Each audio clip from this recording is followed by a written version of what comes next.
चलो सवारे આપણે પુષ્પની આકૃતિ દોરી, હવે આપણે અલગ રીતે અલગ અલગ પુંકેસર અને સ્ત્રી કેસરની આકૃતિ દોરી અને એના નામ, બરાબર? પછી પુંકેસરની રચના સમજીએ.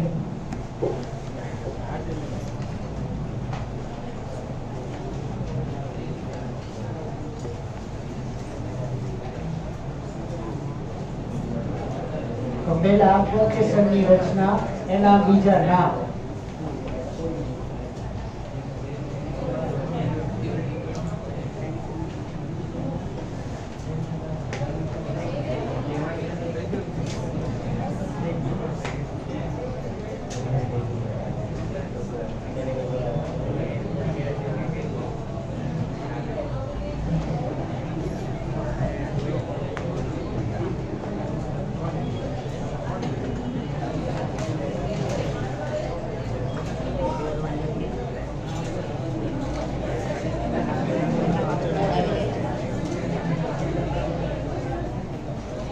जो ध्यान રાખો,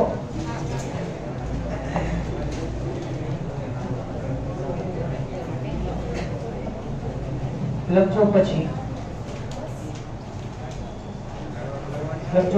આ બધી દોરવાની છે. જો ધ્યાન રાખો, ના સાથે સાથે ન દોરવું, ઉપર દોરતો જવું છું, સમજાવતો જવું છું. જો આ છે પુંકેસર,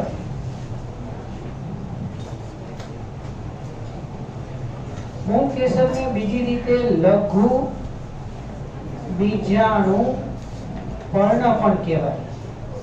ભણી ગયા હશો, બરાબર? 11th માં 5મા ચેપ્ટરમાં આવ્યું હશે. ફલન માટે વિવિધ પર્ણનો ઉપયોગ થાય, એને બીજાણુ પર્ણ કહેવાય. તો પુંકેસર જે છે ને, એના માટે હંમેશા લઘુ શબ્દ વપરાશે. તો પુંકેસર એટલે લઘુ બીજાણુ પર્ણ. અને સવારે આપણે બે પુંકેસર અને સ્ત્રી કેસર સાથે સાથે દોર્યા હતા. હવે આપણે એને અલગ રીતે દોડીને સમજીએ. તો આ જે શરૂઆતનો સ્ટાર્ટિંગનો ભાગ છે એ છે તંતુ.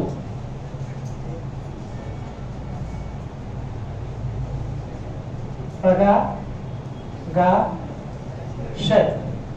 અને પરાગરજ. તો પરાગાશય જે છે એને કહેવાય લઘુ બીજાણુ ધાની. બરોબર? લઘુ બીજાણુ ધાની. બીજાણુ ધાની નો અર્થ એવો થાય કે એમાં બીજાણુ બને છે, સંગ્રહ પામે છે. અને જે પરાગરજ છે એને કહેવાય લઘુ બીજાણુ. બરાબર? તો હવે થોડા એના ઇંગ્લિશ નામ કહી દઉં. લઘુ બીજાણુ પર્ણ એટલે માઇક્રો સ્પોરોફિલ. પુંકેસરને આપણે શું કીધું હતું? સ્ટેમેન. બરાબર? પછી તંતુ એટલે ફિલામેન્ટ. તંતુ એટલે ફિલામેન્ટ. લઘુ બીજાણુ ધાની એને કહેવાય માઇક્રો સ્પોરેન્જિયમ.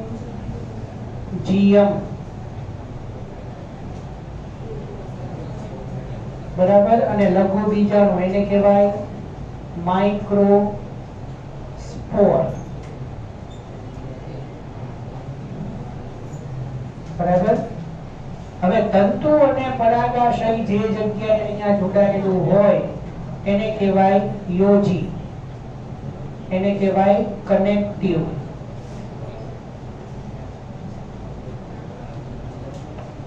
બરોબર? ખ્યાલ આવશે આટલી વાત? તો પરાગાશય એટલે લઘુ બીજાણુ ધાની, પરાગરજ એટલે લઘુ બીજાણુ. તમારા માટે આ શબ્દ અગત્યના, પણ ક્યારેક ઇંગ્લિશ શબ્દ તમને પૂછાય તો ખ્યાલ હોવો જોઈએ. હવે આ ભાગ જે રહ્યો તંતુનો, આ ભાગ એ પુષ્પાસન સાથે જોડાયેલો છે. પુષ્પાસનને થેલેમસ કહેવાય. એટલે થેલેમસ તમે આપણે માનવ ચેતાતંત્રમાં આવે છે.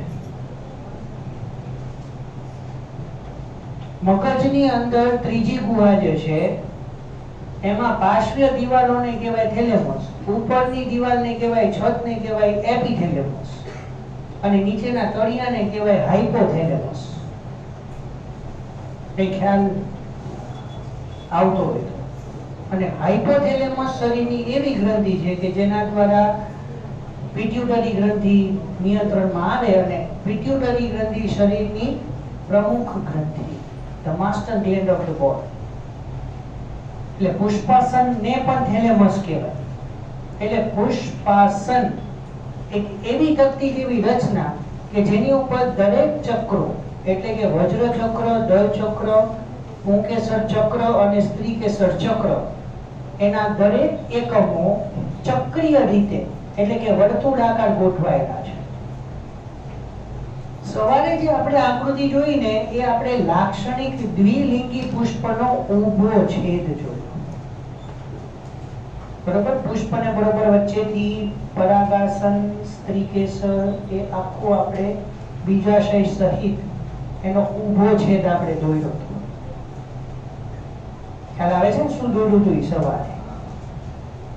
પરાગાસન, પરાગવાહિની, બીજાશય, અંડક, પરાગાસન અને પુષ્પ દંડ એ લેવલે આખો આપણે પુષ્પના બે સરખા ભાગ કર્યા અને આપણે એ ભાગ જોયો. તો પુષ્પાસન આમ જો તો પુષ્પાસન જે છે એમાં સૌથી બહાર વજ્ર ચક્ર હોય, પછી દલ ચક્ર, પછી સ્ત્રી કે પુંકેસર ચક્ર અને પછી સ્ત્રીકેસર ચક્ર. તો આ જે તંતુ છે એ પુષ્પાસનની સાથે જોડાયેલું હશે. એટલે આના બે મુદ્દા તમને કહી દઉં. શરૂઆતના તંતુ અને યોજી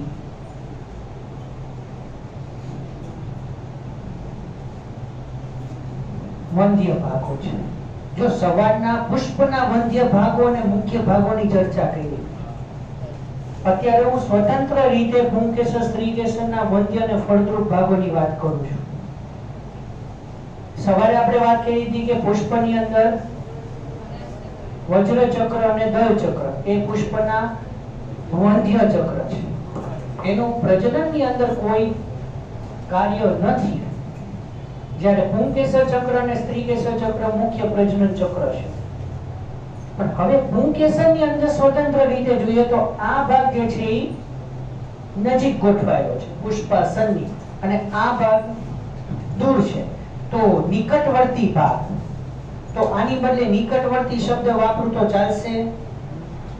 શરૂઆતનો એના કરતા તો વધારે સારું રહેશે. તો નિકટવર્તી ભાગ તંતુ અને યોજી વંધ્ય છે. જ્યારે શું લખું?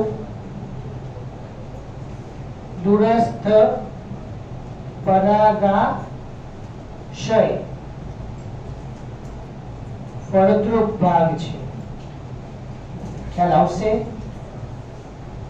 એટલે સૌથી અગત્યનો પુંકેસરની અંદર ભાગ થયો એ પરાગાશય કે જે પરાગરસ ધરાવે છે તે. હવે આટલી વાત ખાલી બીજા નામ તમને કહેવાના હતા. લઘુ બીજાણુ પર્ણ, લઘુ બીજાણુ ધાની અને લઘુ બીજાણુ. તો હવે સ્ત્રીકેસર દોરીએ.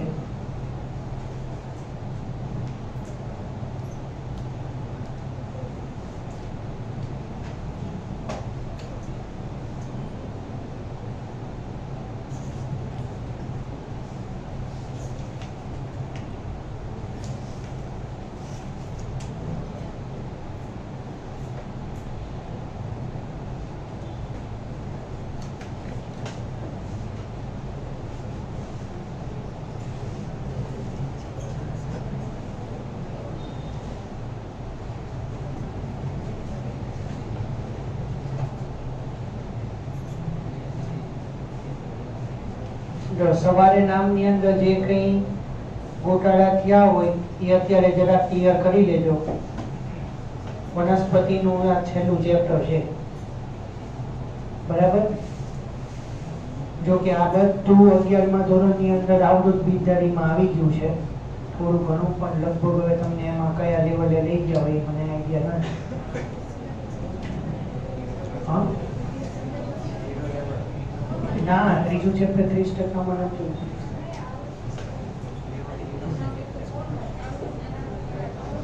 આવૃત ક્યાં નીકળી ગયું? હોય તે ત્રીજું તો આખું હતું.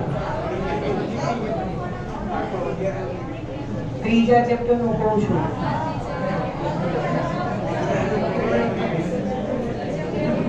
ત્રીજા ચેપ્ટર માં આવૃત વિચારી નથી કરે? ના ના ના, 11 માં ક્યાં નીકળી ગયું? ત્રીજું તો આખું હતું. મેં બનાવ્યું છે અર્જુન ખબર 11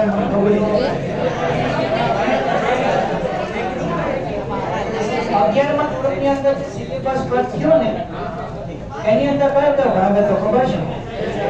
5મું ચેપ્ટર પુષ્પ સુધીનું બધું, 6ઠું આખું, 7મા ની અંદર વંદો એક જ હતું. 7મું તો અમે તો કે વંદો અડસ્યું બધું જ કરાયું હતું. 11, 12 બે નહીં અને 16મું નહીં. ત્રીજું આખું હતું.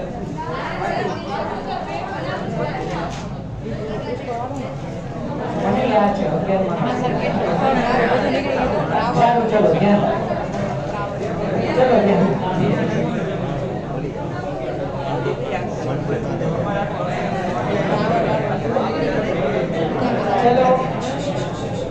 ચલો ધ્યાન.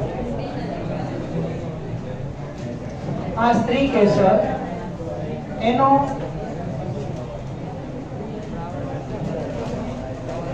ટોચનો ભાગ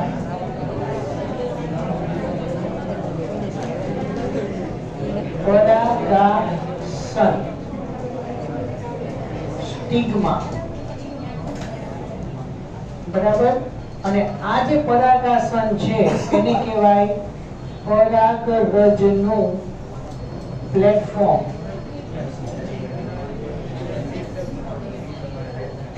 સૌથી ઇમ્પોર્ટન્ટ. તો પરાગનયનની ઘટના પછી પરાગરજ અહીંયા પરાગાસનના સંપર્કમાં આવે છે અને અહીંયા પરાગરજ પરાગાસનના સંપર્કમાં આવશે પછી ત્યાંથી પરાગનલિકા બનશે. એને પરાગરજનું અંકુરણ કહેવાય. ઈ પરાગનલિકા પછી આની અંદર વહન પામશે અને અહીંયા અંડકોષનું ફલન કરશે. તો ભૂલ ન થાય, આને કહેવાય પરાગવાહિની. બરાબર, પરાગવાહિની એને કહેવાય સ્ટાઇલ. બરાબર. પછી નીચેનો ફૂલેલો ભાગ એને કહેવાય બીજાશય અથવા અંડાશય એટલે કે ઓવરી. બરાબર. એના પછી અંદરનો જે આ ભાગ છે એને કહેવાય અંડક અથવા બીજાંડ. આ સૌથી અગત્યનો ભાગ છે, એને કહેવાય ઓવ્યુલ. તો આ જે અંડક છે એને બીજી રીતે કહેવાય મહાબીજાણુ ધાની. મેગા, તો અહીંયા આપણે માઇક્રોસ્પોરેન્જિયમ કીધું ને, લઘુ બીજાણુ ધાની, માઇક્રો અને મેગા માટે શબ્દ વપરાશે મહા. એટલે મહાબીજાણુ ધાની એના માટે મેગા શબ્દ. એટલે જ્યાં જ્યાં અહીંયા માઇક્રો શબ્દ છે તો આને કહેવાય મેગા સ્પોરેન્જિયમ. બરાબર. પછી આ છે જરાયુ, પ્લેસેન્ટા. ત્રીજા ચેપ્ટરમાં આવી ગયું. અને આ છે અંડકોષ. અંડકોષ અથવા ઓવમ. તો આને શું કહેવાય?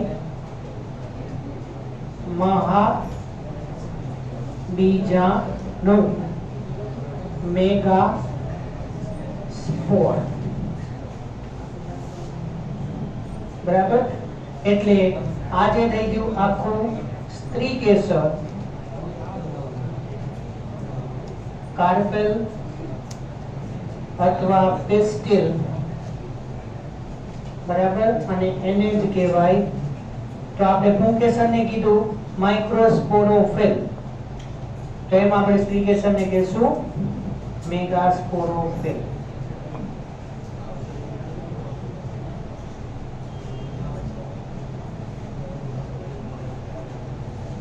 જો હવે સ્ત્રી કેસરની અંદર આપણે નિકટવર્તી અને દૂરસ્થ ભાગ વિચારવાના છે. એટલે આના કરતા અહીંયા ઊંધું થાય. પુંકેસરની અંદર શું છે? નિકટવર્તી ભાગ જે રહ્યા તંતુ અને યોજી એ વંધ્ય, જ્યારે દૂરસ્થ ભાગ ફળદ્રો. જ્યારે અહીંયા એનાથી ઊંધું નિકટવર્તી ભાગ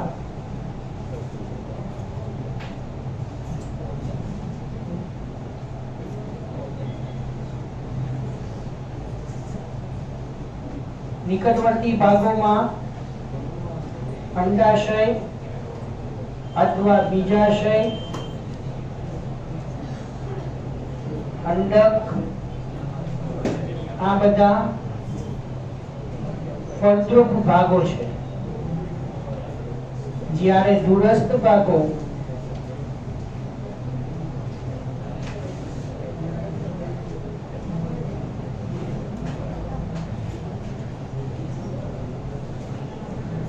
પરાગવાહિની, પરાગાસન એ વંધ્ય ભાગો છે. બરાબર. તો ફળદ્રુપ ભાગોને ફર્ટાઇલ ભાગો કહેવાય, ફર્ટાઇલ, અને વંધ્યને ઇનફર્ટાઇલ અથવા સ્ટરાઇલ. બરાબર. બસ આ ખાલી પુંકેસર ને સ્ત્રી કેસરની માહિતી લખી લો, પછી આપણે પુંકેસરમાં આગળ વધીએ.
જોડાઈ ગયું?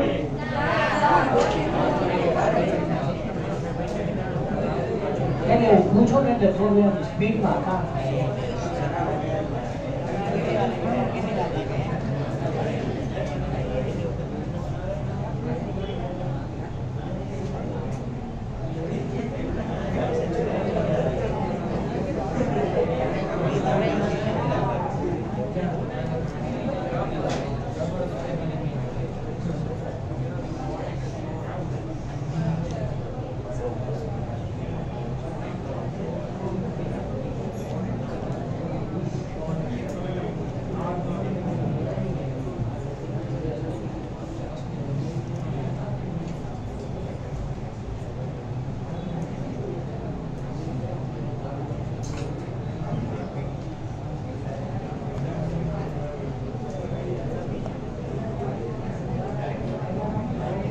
અઘરું લાગે છે ને થોડું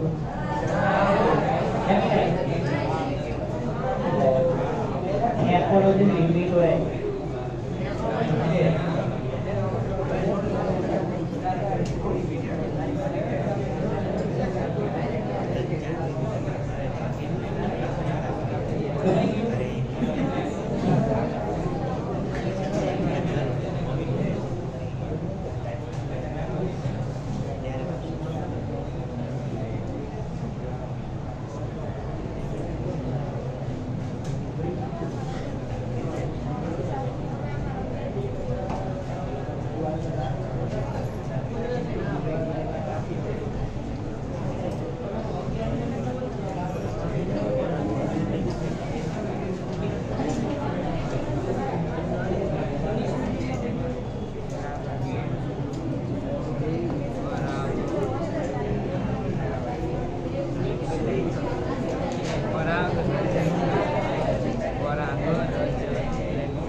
ઓકે સર, પૂરું.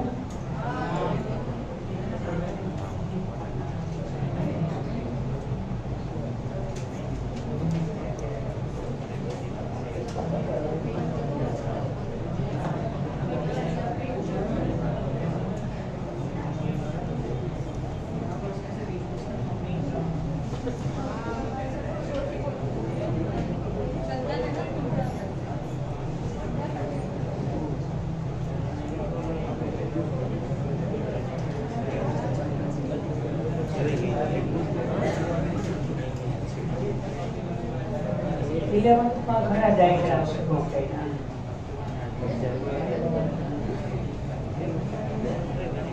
મેં મારી વાત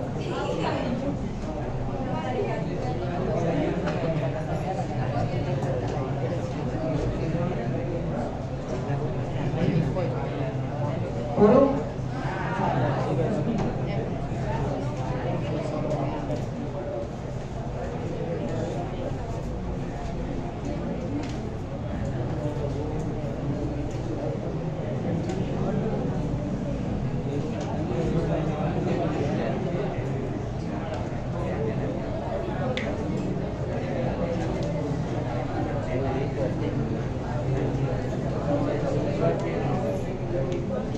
આના પછી જીનેટિક્સ નો 5મો ચેપ્ટર સ્ટાર્ટ કરશું.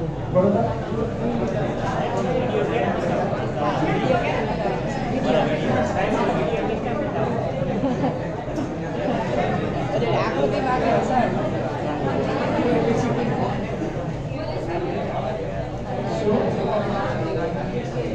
લિંક મોકલી દેશ ગ્રુપમાં YouTube.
કેટલું બાકી?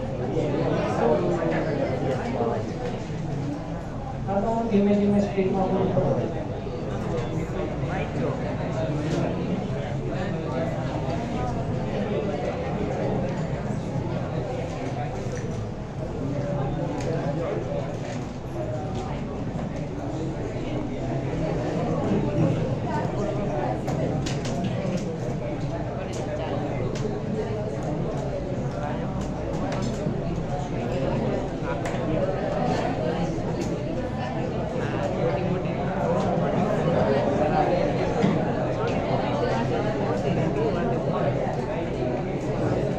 જવા દો.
જો હવે અત્યાર સુધીના ડિસ્કશનની અંદર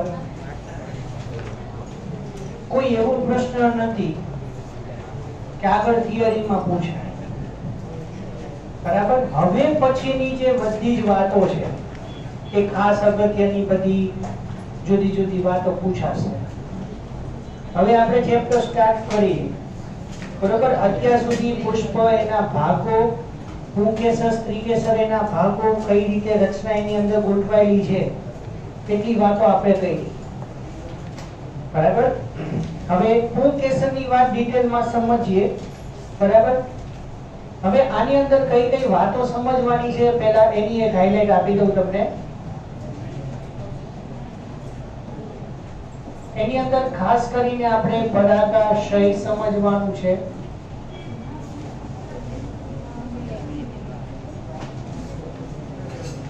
હવે હું આગળ જે ટોપિક સમજાવતો જઈશ એની અંદર કયા કયા ટોપિક કેટલા માર્કમાં પૂછાય એ કહેતો જઈશ. આપણે પુંકેસર આખું વિચારો તો પુંકેસરની અંદર સૌથી અગત્યનું જરૂરી છે પરાગાશય. કારણ કે તંતુ અને યોજીનું કામ માત્ર એટલું છે કે પરાગાશયને હલનચલન કરાવવું, જેથી કરીને પરાગરજ ત્યાંથી ખરે, બરોબર? અને પછી એનું પરાગનયન થાય. પરાગાશય એની રચના સમજવાની છે. પછી પરાગરજ કઈ રીતે બને, પરાગરજની રચના સમજવાની છે. ખબર પડે છે ને? બધા શબ્દ માઇન્ડમાં બેસાડજો. બધા એક એક પ્રશ્ન જુદા જુદા છે હો. એનસીઈઆરટી માં એક પણ હેડિંગ નથી. પછી હું તમને બધા હેડિંગ્સ આપીશ કે ક્યાં તમારે કયા પ્રશ્નમાં કેટલું લખવું. એટલે પહેલા પરાગાશયની રચના, પછી પરાગાશયના આવરણો, એ પરાગાશયની રચનામાં જ આવી જશે. પછી પરાગરજની નિર્માણ થવાની ક્રિયા. આપણે બહુ સિમ્પલી કહી દીધું કે પરાગાશયમાં પરાગરજ બને તો કઈ રીતે, એટલે પરાગરજ બનવાની ક્રિયા બહુ નાનો ટોપિક. પછી થોડું ડીપમાં ડિસ્કશન કરશું પરાગરજની રચના, પરાગરજની આડઅસરો જે જનરલી એલર્જી ને બ્રોન્કાઇટિસ ને ઉપરે, પરાગરજના ઉપયોગો, પરાગરજની જીવિતતા અને પરાગરજની સાચવણી. આટલા મુદ્દા આપણે આની અંદર ભણવાના છે, બરાબર? સ્ટેપ બાય સ્ટેપ આપણે સમજીએ. તો પહેલા પુંકેસરની અંદર પરાગાશયની રચના. ધ્યાન રાખો, ક્યારે પણ આપણે કોઈ પણ પરાગાશય, કોઈ પણ વનસ્પતિનું પરાગાશય જોઈએ ને તો એને આડછેદમાં આપણે જોઈએ તો આવી રીતે આપણને દેખાય.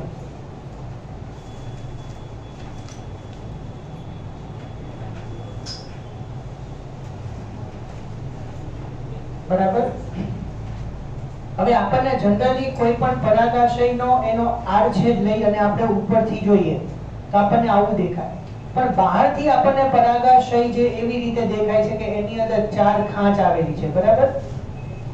એટલે આપણને બહારથી એવું અનુમાન આવે કે પરાગાશય જે છે એ 4 ખંડ ધરાવે છે, 4 ખંડ ધરાવે છે. પણ એની અંદર માત્ર એક જ આવરણ હોય છે, બરાબર? એટલે બે અગત્યની લાઈન અંડરલાઈન કરી લેજો. પરાગાશય દ્વિખંડી, પરાગાશય દ્વિખંડી અને ચતુષ્કોટરી.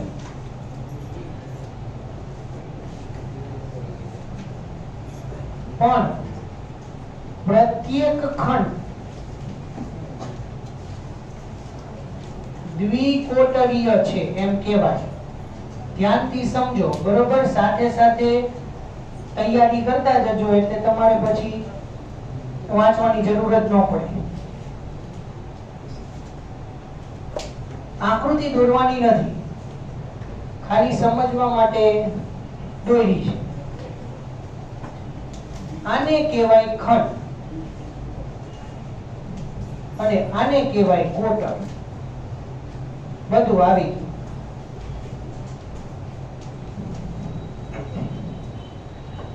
તો આમ સામાન્ય રીતે વિચારી તો પરાગાશયની અંદર બે ખંડ અને પ્રત્યેક ખંડ દ્વિકોટરી.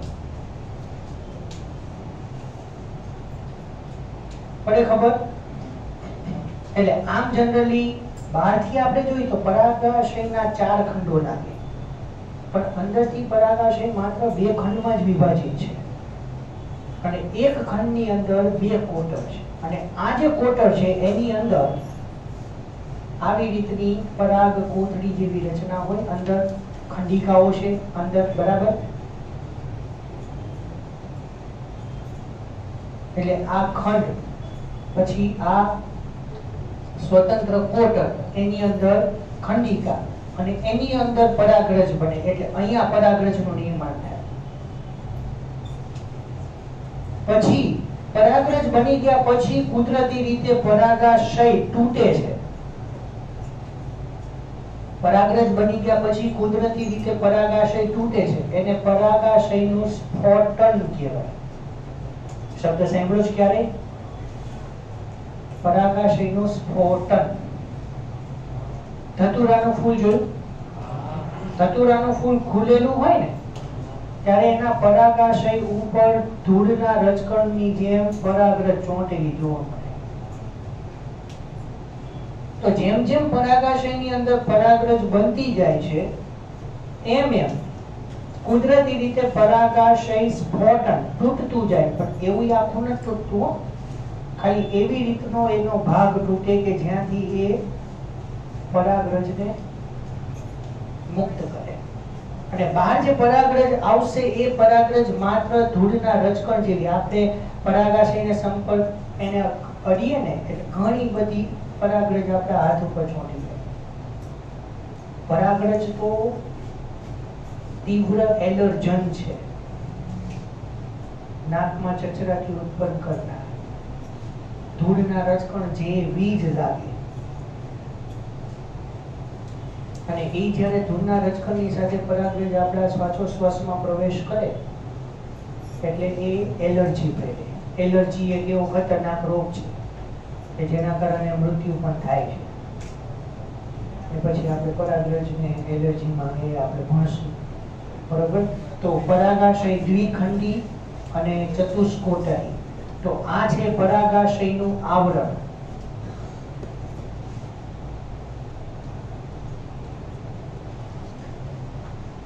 પરાગાશયનું આવરણ, બરાબર? તો એની અંદર 4 સ્તરો છે. પણ આ 4 સ્તરોમાં ધ્યાન રાખજો, કન્ડિશનિંગ ક્રમમાં ફેરફાર ન થાય. બહારથી અંદરની તરફ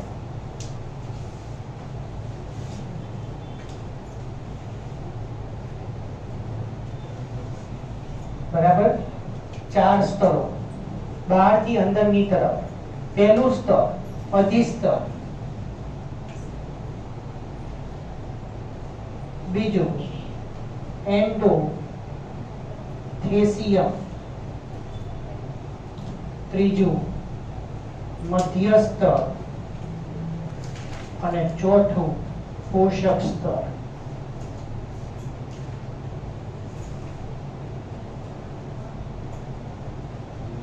બહારથી અંદરની તરફ એટલે આ જે તમે જુઓ છો એ અંદરની તરફ, એટલે બહારની બાજુએ અધિસ્તર. તો અધિસ્તરનું મેઇન કાર્ય એ સૌથી બહારનું સ્તર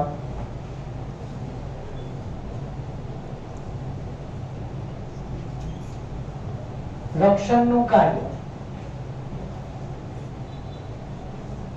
એટલે બહારના ઘટકોની સામે એને રક્ષણ આપે. પછી સૌથી અગત્યનો 5 સ્ટાર MCQ એન્ડોથેસિયમ,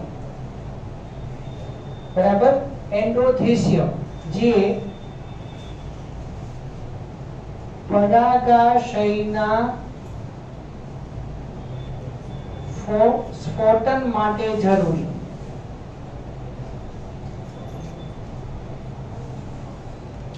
એટલે પરાગાશયનું સ્ફોટન આ કરાવે છે. એકચ્યુઅલી છે ને પરાગાશયના સ્ફોટનની વખતે આ ત્રણ સ્તરો તૂટી જાય છે. બરાબર? આ પરાગાશયનું સ્ફોટન જ્યારે થાય ને ત્યારે આ ત્રણ સ્તરો તૂટી જાય છે અને સૌથી અંદરનું પોષક સ્તર જે છે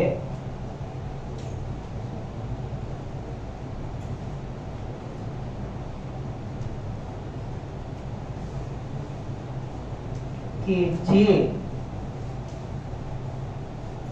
ઉત્પન્ન થતી અથવા વિકાસ પામતી પરાગરજને પોષણ આપે છે. એટલે આમ જનરલી અંદરની સાઈડ જોવા જાવ તો પોષક સ્તર થયું, તો પોષક સ્તર અંદરની બાજુ જે નવી પરાગરજ બને છે એને પોષણ આપે. એટલે પોષક સ્તર પરાગરજની સંપર્કમાં હોય એટલે મધ્ય સ્તર એન્ડોથેસિયમ અને અધિસ્તર આ ત્રણ એક સાથે તૂટે એને પરાગાશયનું સ્ફોટન કહેવાય. અને મધ્ય સ્તર જે છે એનું કાર્ય મેં એટલા માટે નથી લખ્યું કારણ કે આ બેયને જોડે છે. સિમ્પલ. મધ્ય સ્તર એન્ડોથેસિયમ અને પોષક સ્તરને જોડવાનું કાર્ય. એટલે આ ત્રણ સ્તરો ત્રણેય સ્તરો સાથે મળી પરાગાશય નું સ્ફોટન પ્રેરે. લખી દો, બાકીની વાત કાલે કરશું. બરાબર?